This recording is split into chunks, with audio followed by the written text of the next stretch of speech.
Journalists in London were invited to the Foreign Office briefing from Pyongyang, broadcast live on the web, where Britain's ambassador spelled out the international tension in North Korea following its nuclear weapons test.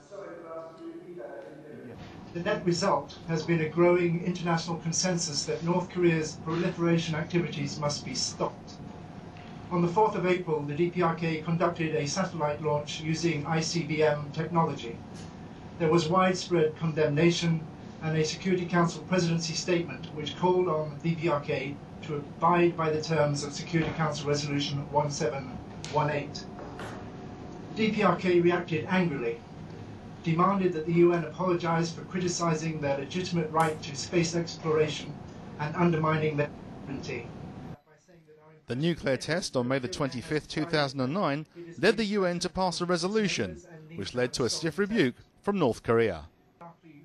China and Russia were actively involved in drafting UN Resolution 1874, which was passed on the 12th of June. Their support meant that this was an unprecedentedly strong response that builds on Resolution 1718 and sends a clear signal to the DPRK that continued disregard for its international obligations will not be tolerated.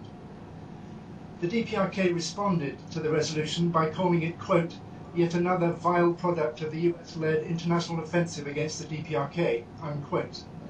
They announced that they would take certain countermeasures, that they would weaponize all of their plutonium, that they had already reprocessed 1/3 of the spent fuel at Yongbyon,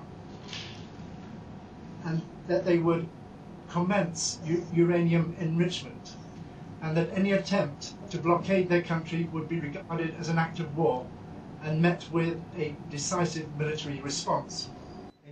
He then spelt out what the UK and the international community were doing about it.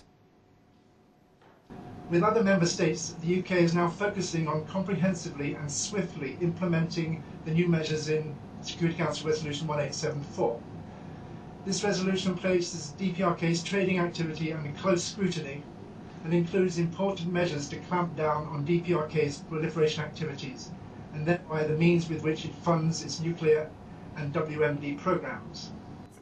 The North Korean people know about the tests and were engaged in what's known as the 105th day battle. The population of DPRK is aware of the satellite launch and the nuclear test. They have been told that the US and its allies are intensifying the threat against DPRK and that the weapons are needed for their defense. The Korean people believe this, but at the same time they do not think they are about to go to war. They think that the strong deterrence the country has would be sufficient to maintain their security. Meanwhile, they're engaged in what has been termed the 150-day battle, where the whole population has been mobilized to increase productivity, particularly in agriculture, mining, rail transportation and consumer goods.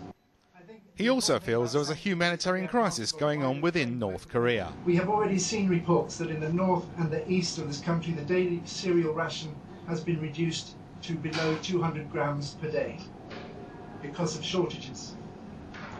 In the south and the west, the spring crops of barley, wheat and potatoes are being harvested, and this could help to alleviate the problem, but it's not clear whether the government has the resources to move the food to where it's needed the most.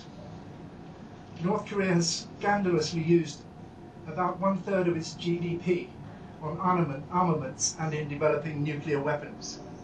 These are resources that should have been used to develop the country's economy and alleviate the food shortages. The UK and the international community continue to want North Korea to return to the negotiating table and convince them that an escalation of their nuclear program will only be counterproductive.